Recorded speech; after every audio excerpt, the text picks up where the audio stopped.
नमस्कार दोस्तों, स्वागत है आप सभी का आज के मुख्य समाचार के इस वीडियो में। जी हां दोस्तों, मोदी सरकार की तरफ से बड़ी और महत्वपूर्ण खबर की अपडेट निकल कर आ रही है, जिसकी सटीक जानकारी हम आपको इस वीडियो में देंगे। बस आप इस वीडियो के साथ अंत तक बने रहिए। इसी के साथ दोस्तों, आज की बड़ी खबरों के बारे में बताएंगे कि अगले महीने से बैंक से पैसा जमा करना और निकालने पर भी देना होगा चार्ज, ढीली होगी जेब। और अगली बड़ी खबर की बात करें तो केंद्र के इस कानून के बाद किसानों को नहीं मिल सकेगी मुफ्त बिजली, सब्सिडी खत्म करने की हो रही है तैयारी। आगे जानेंगे इस खबर के बारे में। और अगली बड़ी खबर की बात करें तो खाने के तेल की बढ़ती कीमतों को काबू करने के लिए एक्शन में आई सरकार, उठाया बड़ा कदम। जरूर जान लें इस बड़ी खबर के बारे में। और अगली बड़ी खबर की बात करें तो भारत चीन विवाद पर अमेरिका ने दिया भारत का साथ, तो चीन को लगी मिर्ची, जारी किया बयान। और अगली बड़ी खबर की बात करें तो अब मोबाइल को सुरक्षित करना हुआ आसान, न रहेगा टूटने का डर, न रहेगी चोरी की टेंशन। और अगली बड़ी खबर की बात करें तो भारत को सऊदी ने दिया दिवाली का तोहफा, तो पाकिस्तान को झटका। पीओके और गिलगिस्तान बाल्टिस्तान को पाकिस्तान के नक्शे से हटाया। और अगली बड़ी खबर की बात करें तो कोरोना को लेकर आई बुरी खबर, इंसानों को कुछ महीने के बाद से फिर से हो रहा है कोरोना, एंटीबॉडीज हुई बेअसर। पूरी खबर जानने के लिए बने रहिए हमारे साथ। जी हाँ दोस्तों, ऐसी और भी कई बड़ी खबरों की अपडेट निकल कर आ रही है, जिसकी सटीक जानकारी आपको इस वीडियो में देंगे। लेकिन उससे पहले आपसे एक छोटी सी रिक्वेस्ट है कि मुझे इस वीडियो को बनाने में बहुत मेहनत लगती है, तो इस मेहनत के लिए वीडियो पर एक लाइक जरूर कीजिएगा। साथ ही वीडियो के नीचे दिए गए इस लाल बटन को दबाकर चैनल को सब्सक्राइब कीजिए और इस घंटी को भी दबाइए, ताकि आपको दिन भर की बड़ी खबरों की जानकारी लगातार मिलती रहे। तो चलिए दोस्तों, एक एक करके सभी बड़ी खबरों के बारे में जान लेते हैं। तो दोस्तों, आज की पहली बड़ी खबर की अपडेट की बात करें तो अगले महीने से बैंक में पैसा जमा और निकालने पर भी देना होगा चार्ज, ढीली होगी जेब। जी हाँ, मौजूदा समय में कई ऐसी बैंकिंग सुविधाएं हैं जिनका इस्तेमाल तकरीबन हर ग्राहक करता है और उसके लिए ग्राहकों से पैसे वसूले जाते हैं, लेकिन इसके बारे में बहुत कम लोगों को पता है। एसएमएस सुविधा, मिनिमम बैलेंस, एटीएम व चेक के इस्तेमाल तक पर बैंक आपसे पैसे वसूलता है, लेकिन अब से ग्राहकों को बैंकों में अपना पैसा जमा करने और निकासी के लिए भी फीस देनी पड़ेगी। बैंक ऑफ बड़ौदा ने इसकी शुरुआत भी कर दी है। Bank of India, PNB, axis और सेंट्रल बैंक इस पर जल्दी फैसला लेंगे। अगले महीने से तय सीमा से ज्यादा बैंकिंग करने पर ग्राहकों को अलग से शुल्क देना होगा। मालूम हो कि बैंक ऑफ बड़ौदा ने चालू खाते, कैश क्रेडिट लिमिट और ओवरड्राफ्ट के खाते से पैसे जमा और निकालने के अलग अलग व बचत खाते से जमा निकासी के अलग अलग शुल्क निर्धारित किए हैं। अगले माह से ग्राहक लोन खाते के लिए महीने में 3 बार के बाद जितनी बार भी पैसा निकालेंगे उन्हें 150 रुपए देने होंगे। बचत खाते की बात करें तो ऐसे खाताधारकों के लिए 3 बार तक जमा करना फ्री होगा, लेकिन अगर ग्राहकों ने चौथी बार पैसे जमा किए तो उन्हें 40 रुपए देने होंगे। निकासी की बात करें तो प्रत्येक माह में 3 बार खाते से पैसा निकालने पर ग्राहकों से कोई शुल्क नहीं लिया जाएगा, लेकिन चौथी बार से हर ग्राहक को हर बार 100 रुपए का भुगतान करना अनिवार्य होगा। इतना ही नहीं, वरिष्ठ नागरिकों के लिए भी बैंकों ने कोई राहत नहीं दी है। जनधन खाता धारकों को इनमें थोड़ी राहत मिली है। उन्हें जमा करने पर कोई शुल्क नहीं देना होगा, लेकिन निकालने पर 100 रुपए देने होंगे।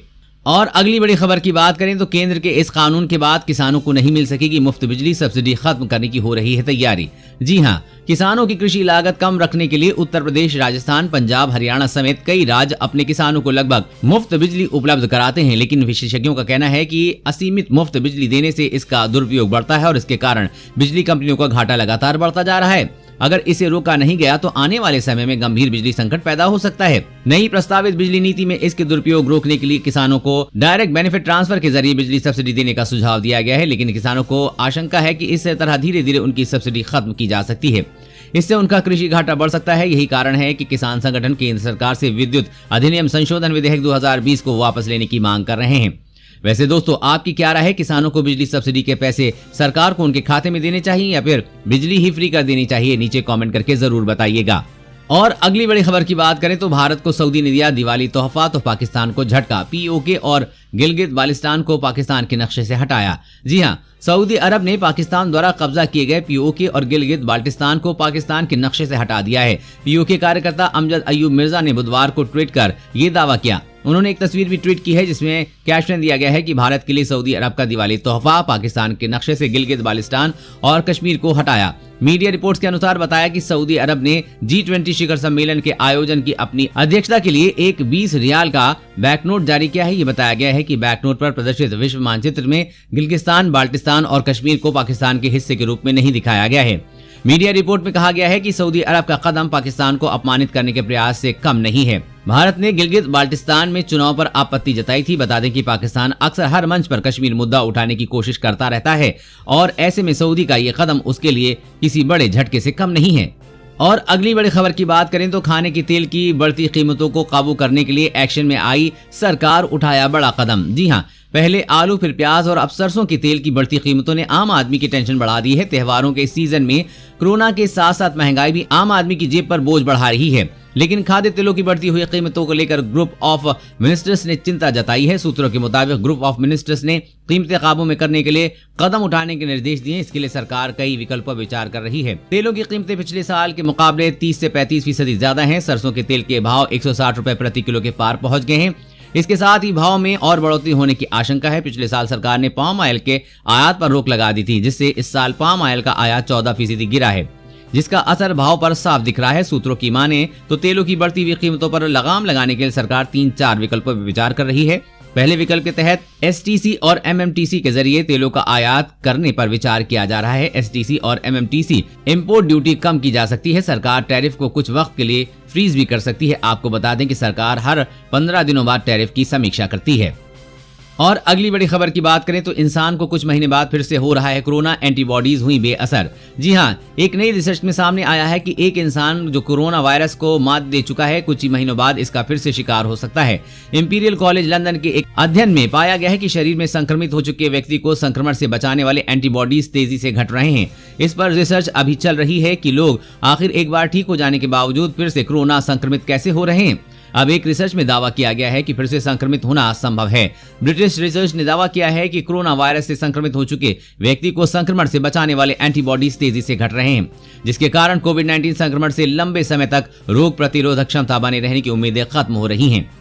और अगली बड़ी खबर की बात करें तो रेलवे में जॉब दिलाने के नाम पर हो रही है ठगी, रेल मंत्रालय ने किया अलर्ट। जी हां, कोरोना काल में लोग नौकरियां जाने से परेशान हैं और इसी बीच रेलवे में नौकरियों के नाम पर युवा ठगी के शिकार हो रहे हैं। अब भारतीय रेलवे ने नौकरी के नाम पर होने वाली ठगी को लेकर अलर्ट जारी किया है। इसके अलावा फर्जीवाड़ा करने वालों की शिकायत करने के लिए हेल्पलाइन नंबर भी जारी किया है। रेल मंत्रालय ने ट्वीट कर कहा कि फर्जी नौकरी देने वालों की शिकायत करने के लिए 182 डायल करें। रेलवे में जॉब देने के नाम पर ठगी करने वालों से बचें। रेलवे में नौकरी देने का आपको कोई भी लुभावना ऑफर देता है तो आप उसकी तुरंत शिकायत करें। साथ ही रेलवे में नौकरी से संबंधित सही जानकारी के लिए आरआरबी की आधिकारिक वेबसाइट www.rrcb.gov.in पर जाएं। और अगली बड़ी खबर की बात करें तो भारत चीन विवाद पर अमेरिका ने दिया भारत का साथ, तो चीन को लगी मिर्ची, जारी किया बयान। जी हां, भारत चीन विवाद को लेकर अब अमेरिका भारत का पूरी तरह से साथ देने को तैयार है। हाल ही में अमेरिका के विदेश मंत्री माइक पोम्पियो ने रक्षा मंत्री राजनाथ सिंह, विदेश मंत्री एस जयशंकर से मुलाकात की थी। आपको बता दें कि जब से अमेरिका ने कहा है कि हम चीन के खिलाफ भारत का साथ देंगे, भारत का साथ देने को तैयार है, तब से चीन भड़का हुआ नजर आ रहा है। आपको बता दें कि चीनी दूतावास की ओर से जारी बयान में कहा गया है कि भारत और चीन के बीच सीमा विवाद द्विपक्षीय है, कूटनीतिक स्तर पर और दोनों सेनाओं और अधिकारियों द्वारा इसका हल निकाला जा रहा है। भारत और चीन इस विवाद को सुलझाने में सक्षम है। इस विवाद में किसी तीसरे का दखल जरूरी नहीं है। अमेरिकी विदेश मंत्री माइक पोम्पियो ने भारत के एनएसए अजीत डोभाल से मुलाकात की थी। इस दौरान उन्होंने जून में लद्दाख में गलवान घाटी में हुई हिंसा में शहीद हुए 20 भारतीय जवानों को याद कर श्रद्धांजलि दी थी। उन्होंने कहा कि अमेरिका किसी भी खतरे से निपटने के लिए भारत के साथ मजबूती से खड़ा है। दोनों देश अलग अलग क्षेत्रों में एक साथ काम करने के लिए प्रतिबद्ध हैं। जब से अमेरिका ने भारत का साथ देने की बात कही, तभी से चीन बौखलाया हुआ है। और अगली बड़ी खबर की बात करें तो इस दिवाली कूड़े की बिजली से जगमगाएगी दिल्ली, कचरे की समस्या से मिलेगा छुटकारा। जी हां, दिल्ली के गाजीपुर सब्जी मंडी में कचरे से बिजली बनाने के संयंत्र की शुरुआत हो गई है। मुर्गा मंडी में स्थित इस वेस्ट टू पावर प्लांट में रोजाना लगभग 15 टन कूड़े की खपत हो सकेगी, जिससे लगभग 1500 यूनिट बिजली का प्रतिदिन उत्पादन हो सकेगा। इसको उपयोग मंडी की जरूरतों के लिए किया जाएगा। इस तरह के प्लांट लगाने से एक तरह से तो कचरे से मुक्ति मिलेगी, वहीं इससे बिजली का उत्पादन होगा, जो लोगों की जिंदगी को बेहतर बनाने के लिए बेहद आवश्यक है। बाद में इस प्लांट की क्षमता बढ़ाने और दिल्ली में कई अन्य जगहों पर भी कुछ नए प्लांट लगाने की योजना बनाई जा रही है। और अगली बड़ी खबर की बात करें तो इंडियन रेलवे दिवाली छठ से पहले यूपी बिहार के लिए चलाएगा 68 फेस्टिवल स्पेशल ट्रेनें। जी हां, दिवाली और छठ पूजा पर घर जाने वालों को इंडियन रेलवे ने अच्छी खबर दी है। अगर त्योहारों में आप घर जाने की योजना बना रहे हैं तो आपको ट्रेन में टिकट के लिए परेशान नहीं होना पड़ेगा। इसके लिए भारतीय रेलवे ने 68 फेस्टिवल स्पेशल ट्रेनें चलाने का ऐलान किया है। ये सभी ट्रेनें उत्तर प्रदेश, बिहार के अलग अलग जिलों के साथ साथ देश के कुछ अन्य हिस्सों में भी जाएंगी।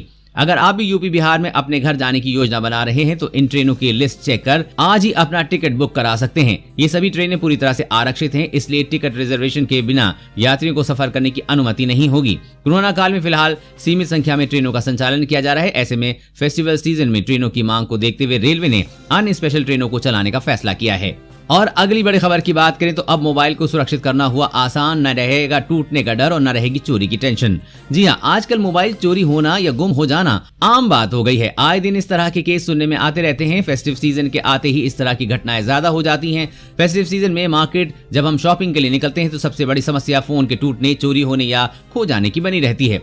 इस तरह के हादसे की वजह से यूजर्स को तगड़ा नुकसान हो सकता है, लेकिन अगर आप अपने फोन का इंश्योरेंस करवा लें तो ऐसे हादसे से होने पर भी आपको चिंता करने की जरूरत नहीं होगी। हालांकि फोन के गुम होने का दुख तो होता है पर नुकसान नहीं होता। बता दें कि मोबाइल इंश्योरेंस भी आपके life insurance, health insurance, car insurance जैसा ही होता है। इसमें आप अपने फोन का किसी कंपनी से इंश्योरेंस करवा सकते हैं, जिसके लिए कंपनी आपसे एक तय रकम लेती है और उसके बदले में आपको फोन को सुरक्षा देती है। जैसे अगर फोन खो जाए, चोरी हो जाए या डैमेज वगैरह हो जाए तो कंपनी आपको ऐसी स्थिति में भुगतान करेगी।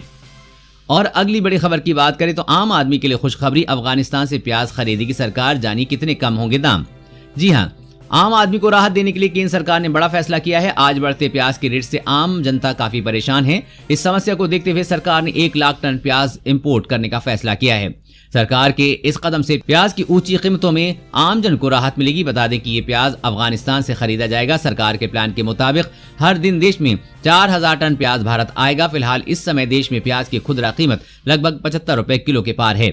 ऐसे में कीमतों पर नियंत्रण रखने के और मांग को पूरा करने के लिए सरकार ने प्याज इंपोर्ट करने का फैसला लिया है। आपको बता दें कि प्याज की बढ़ती कीमतों को देखते हुए सरकार ने कई तरह के कदम उठाए हैं, जिसके बाद देश की राजधानी दिल्ली, मुंबई और चेन्नई जैसे बड़े शहरों में प्याज के भाव में 10 रुपए प्रति किलो तक की गिरावट देखने को मिली है।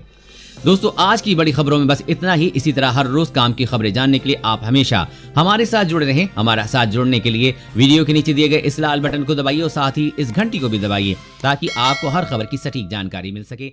जय हिंद, धन्यवाद।